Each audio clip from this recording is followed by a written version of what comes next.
You guys have seen this proof statement some other unit before.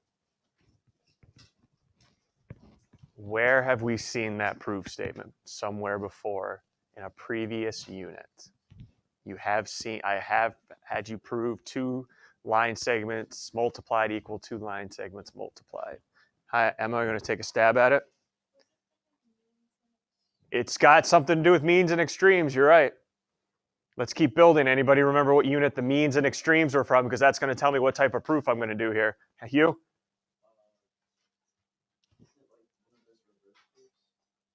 Indirect? No, not indirect.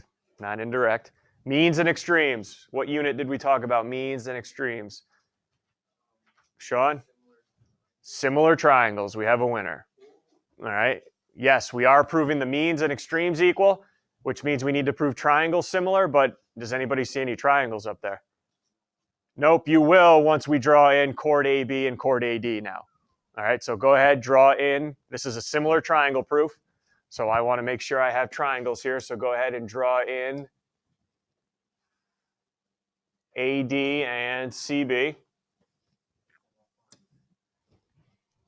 We have to put that in our proof that you just did that. You just changed the diagram.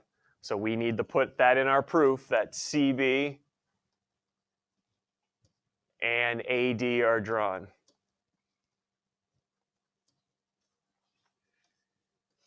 This would be huge. Anybody know what we call those type of lines that we draw in on our own? Not bad.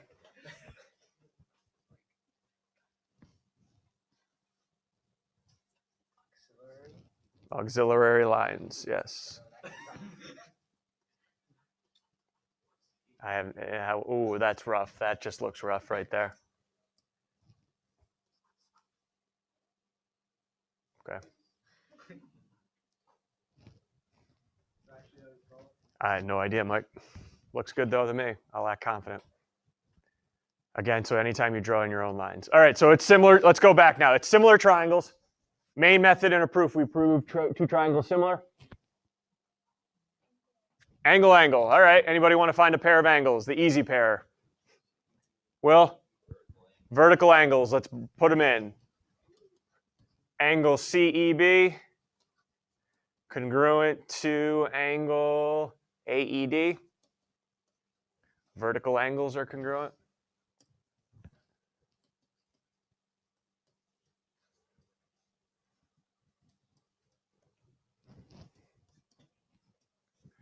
And the next pair, you're going to have to use a circle fact that we talked about in the past. There is another pair of angles that are congruent up there based on a circle fact we've gone over. And here's a hint. I'll have you guys go back and look yourself instead of me just telling you. Can you go all the way back to inscribed angle day?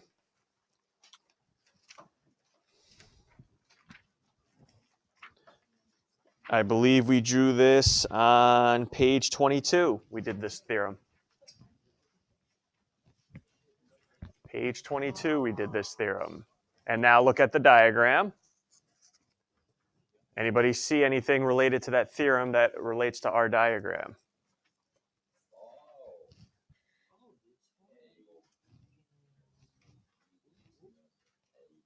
We could either say angle C congruent to angle A, or we could go B congruent to D. It does not matter. It's going to be the same reason. All right, so I'll do angle C is congruent to A. What type of angles are they? C and A. They're inscribed and they're both drawn to same arc BD. Yes, 2 inscribed angles drawn to the same arc are congruent.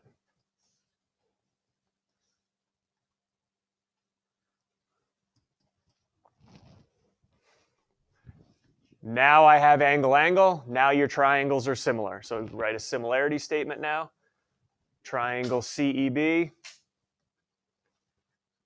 similar to AED by angle, angle.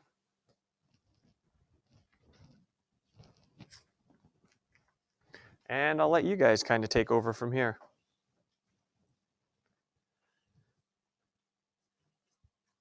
Anybody remember what I did? Because I can't go right to the proof statement. There was a step in between. Step in between. See, okay, we got the reason, which is yes, the cousin of CPCTC, which is CSSTP. And if you remember what it means, corresponding sides in similar triangles are proportional. So meaning, what should I put in a statement now? The proportion, yep, of those sides.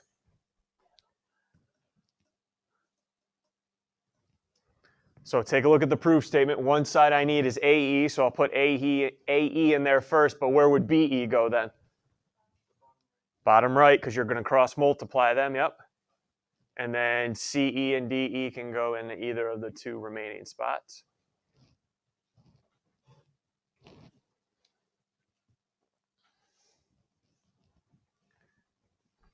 And finally, now you can cross multiply and say AE times BE equals CE times DE. And Emma, let me go back to you where we started. Means and extremes, right? But I multiply them. What do you call the answer when I multiply two things? Begins with a P, ends in product. Product, yep.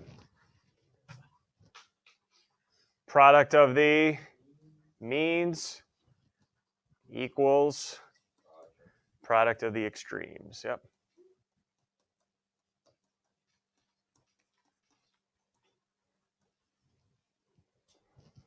Did I want you to do that just so we could do another circle proof? Nope. You came up with today's theorem. Originally, what were BA and CD? Chords in the circle. Two intersecting chords. So what we just proved was if two chords intersect, the product of their segments are equal, right? CE times DE. Everyone see how this chord is broken up into CE times ED? If I multiply those two values, it's equal to the other chord broken up, BE and EA. Right, so this times this equals this segment times this segment. Right, that's the big theorem for today. So for the theorem, so what's that next page? Here's your theorem. If two chords intersect,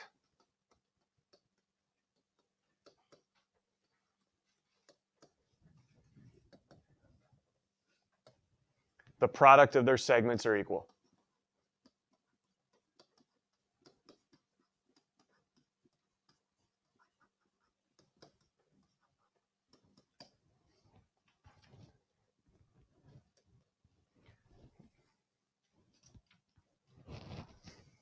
Everyone got a calc ready to go in case you need it?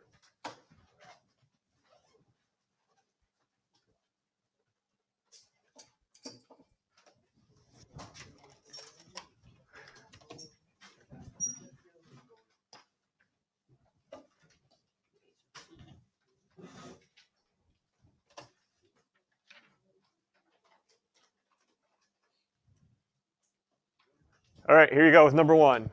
Now I'm going to need some help from the crew here. Here we go, 3, ready to go? Do you see how those are two chords, Sean? Are they intersecting? So the product of their segments, give me two of their segments right now that I can multiply.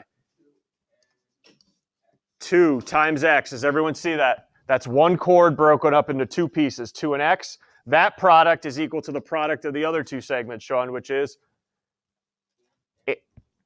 8 and 2.5. There we go. Everyone see how that's working for the chords, two intersecting chords. So what do we have? 2x equals, what's that, 24? No, not even close. Come on, you're better than that. 20. X equals 10. Thanks. Oh boy.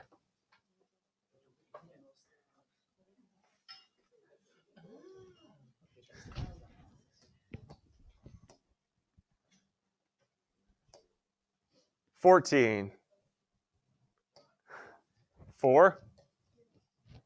Rachel, do you see two chords in that diagram? I know there's a lot of things going on, but do you see two chords up there? All right, one chord right here. There's one chord, everyone agree? And where's the other chord? It's called a what in this case? Diameter. So everyone see the two chords intersecting. All right, Rachel, let's take the red chord I highlighted up here. Name the two segments that I'm going to multiply together on the red chord. So 8 and 10. It's going to be a little tougher for that pink chord now. Rachel, at least name one of the pieces you know on the pink chord here. X. Now, everyone ready to help me find the other part, the other piece of that chord? I got X times whatever this one's going to be.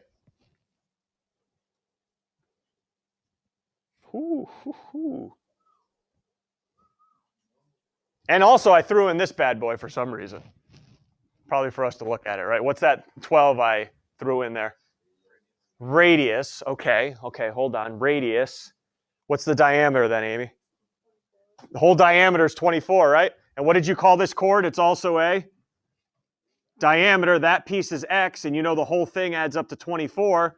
So what can I call this little piece here? 24 minus X. Nice job, kids. Everyone see that? The radius is 12, meaning the diameter is 24. And if that little piece is X, the rest of it's got to be 24 minus X. Ready to get your factoring game on? 80 equals 24x minus x squared. You see an x squared, probably going to have to factor, but before I do, what would you like me to do? Not a big fan of subtracting 80. I know you want to get it equal to 0, Emma, but that's making me nervous. I'm getting the shakes when I see a negative x squared. So can I move these two over? All right, so x squared minus 24x plus 80. And if you're wondering, I refuse to use the quadratic formula. I think you can try to find two numbers that do what? Two numbers that? No, my heart. Multiply to 80. You got ripped for that one, Sean. Multiply to 80, add to negative 24. And I believe I've shown the calculator trick with y equals, correct? No? Well, 80 is a pretty big number. I wouldn't blame you if you didn't want to keep punching numbers in your calculator, seeing numbers that multiply to 80. So if you go to your calculator right now and you go under y equals, if you go under y equals and do 80 divided by x, don't graph it. You just want to see the table. So second graph, see the table, and you'll see x and y values that multiply to 80, but you want to find the ones that you could possibly be 24 apart.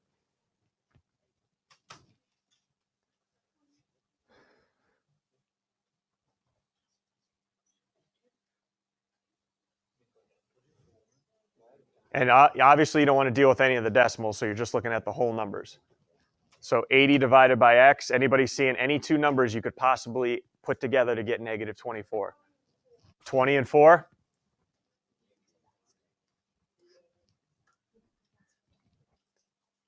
And what about the signs? It's got to add to negative 24.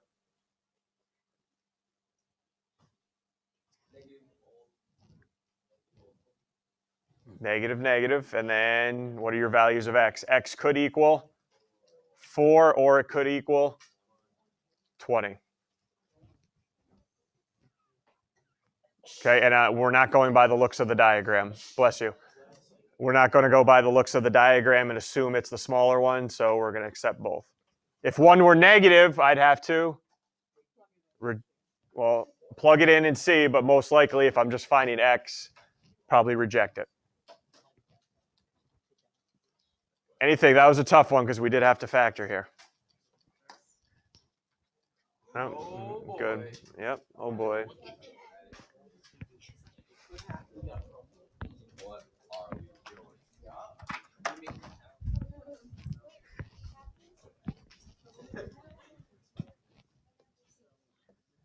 Is there anything I should add to this? I'm just keeping this list up here the rest of the year because anything else I should add on to it? I got star, clock, curtain, slide, but you got to pick left or right. Fade, cube, excuse me, shatter, flip, genie. Pinwheel.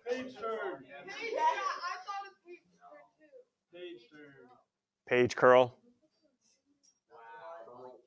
Is flip just like the page flip? Like it's just like front to back type deal.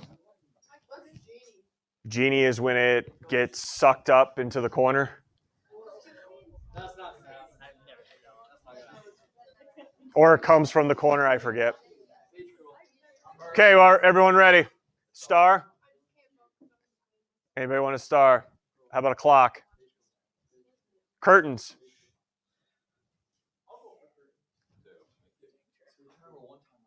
Slide. That's when it like pushes itself left or right. Fade. It's going to fade out. Cube. 1, 2, 3 cubes. Shatters. Flip. Genie. Pinwheel. Page curl. Okay, so it looks like the old page curl. Here we go. So again, guys, page curl. From here, it's going to curl itself up. Okay, going to curl itself up. Here you go.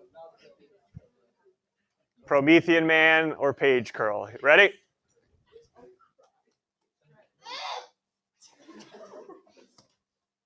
Ooh.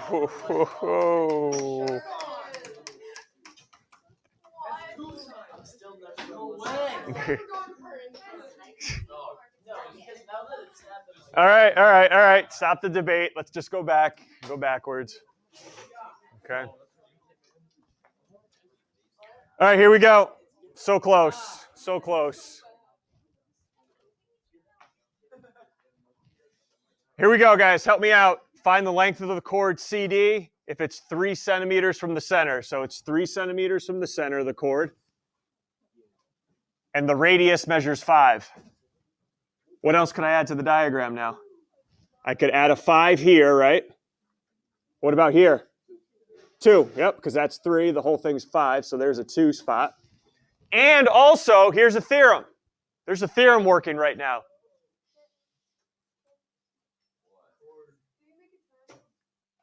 I won't need one. What's happening up here? Mike? The radius is bisecting. Because they are what to each other? They're perpendicular. Remember that theorem? Radius perpendicular to a chord bisects the chord. So these are congruent. And if I'm going to find the whole chord, what can I just call each piece now? X and X. Right? They're the same.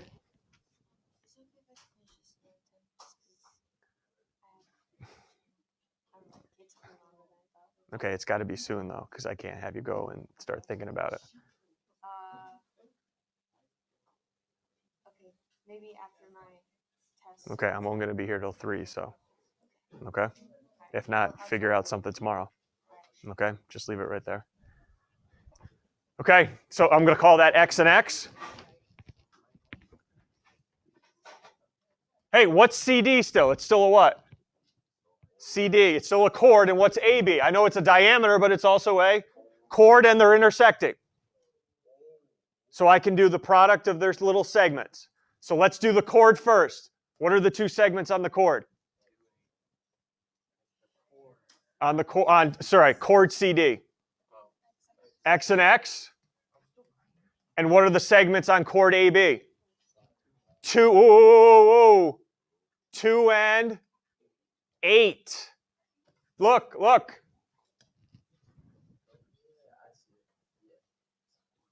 2, and then the rest of it, 8. Don't get fooled by the center point.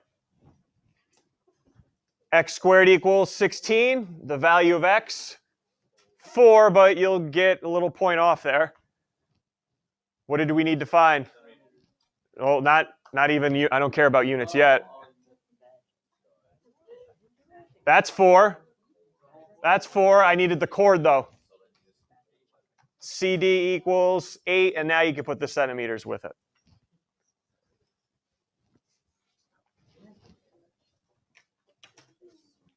Especially with the diameter, are we okay when the diameter's involved?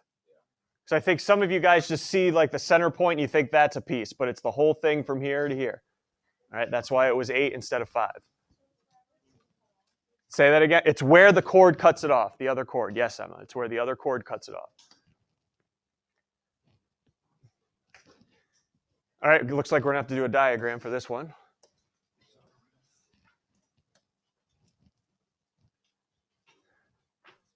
So 2 chords, A, B, and RS, they intersect at E. Go ahead. 2 chords. One's going to be called AB, the other's going to be called RS.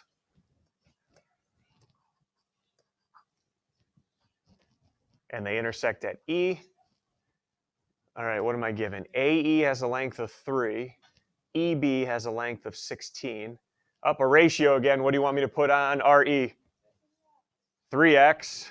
And what would you like me to put on ES? 4x. All right, you guys have 2 intersecting chords. We know the segments, when I multiply them, are equal. Okay, here you go. 18. Name 2 pairs of segments that are formed. 3 times 16. And how about the other pair, Hugh?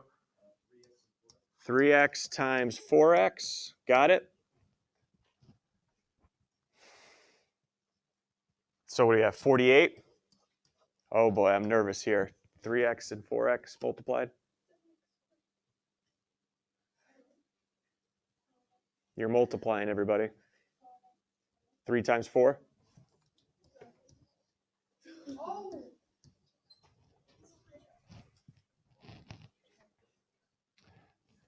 Moving on, what would you like to do from here?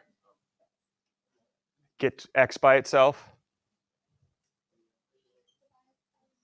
Divide by 12, sure. Divide by 12. What's that, 4?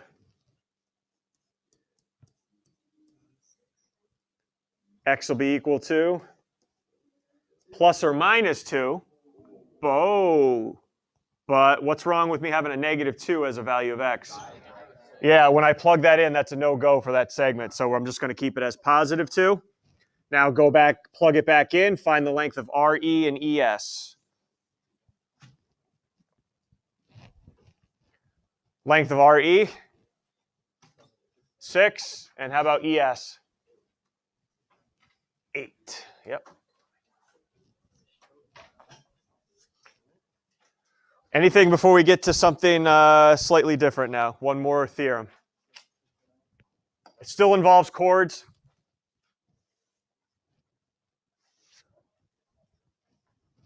And what if the chords are parallel? All right, real quickly here. If you know the chords are parallel, so AB parallel to CD, if 2 chords are parallel, their arcs are congruent. If 2 chords are parallel, the arcs that are in between them are congruent.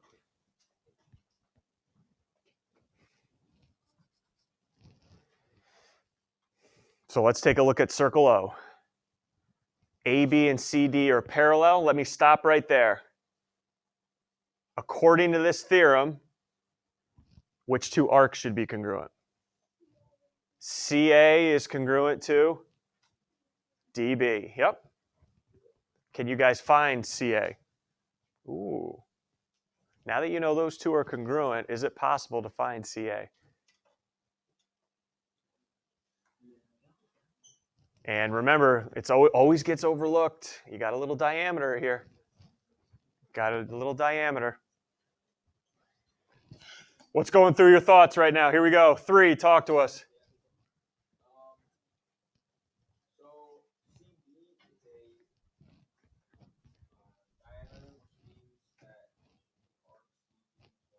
Correct. C to A to B to D is 180, a semicircle. And you already have 80, so I have 100 left over.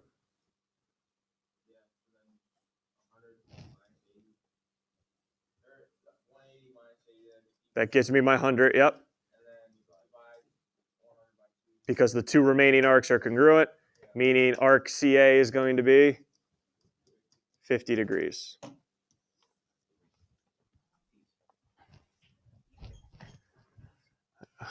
All right, next one, AB is now parallel to DC. I filled in all the givens for you. What's the measure of arc CD, this one down here? Two chords are parallel. That implies their arcs are congruent. Okay, thought process. What are you doing here? 4. What are you thinking about here, Rachel? Well, first start with the chords being parallel means what?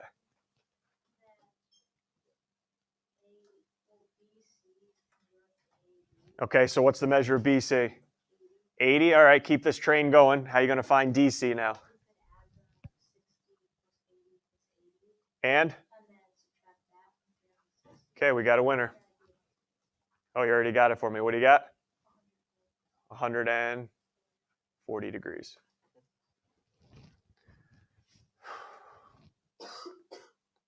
And let's see what you got on your own on that last one if you haven't tried so already. I'll just let you know the final answer. Oh, I never saw that one. That was a new one. The spin. So we got DE, CE, AB, parallel. AB is 50, 30, find DE. So what is the measure of this one? Right here. Can you label any other arc on that diagram for me? Here you go, 9. Can you label any other arc? AD is 30 because parallel chords imply congruent arcs. Who's got up? 3? Ready, Sean? Yeah. What are DE and CE in this diagram? And we have a theorem a couple days ago. Congruent chords means their arcs are congruent. So that means arc DE is congruent to arc CE. Congruent chords imply congruent arcs. And now can we find one of the arcs, DE? All right, well, how much do I have up here? I got 50, 80. Oh, okay, easy, boss. 110, yep. So 360 minus 110, I have 250 left over. So the measure of arc DE, 250 divided by 2, 125 degrees, yep. Okay, and it looks like you just have the 2 packet pages tonight with the chords. Okay, again, this is not on the quiz, what we just did, not on the quiz. You all right back there with the? Sure? Okay. Everyone else all right? We good?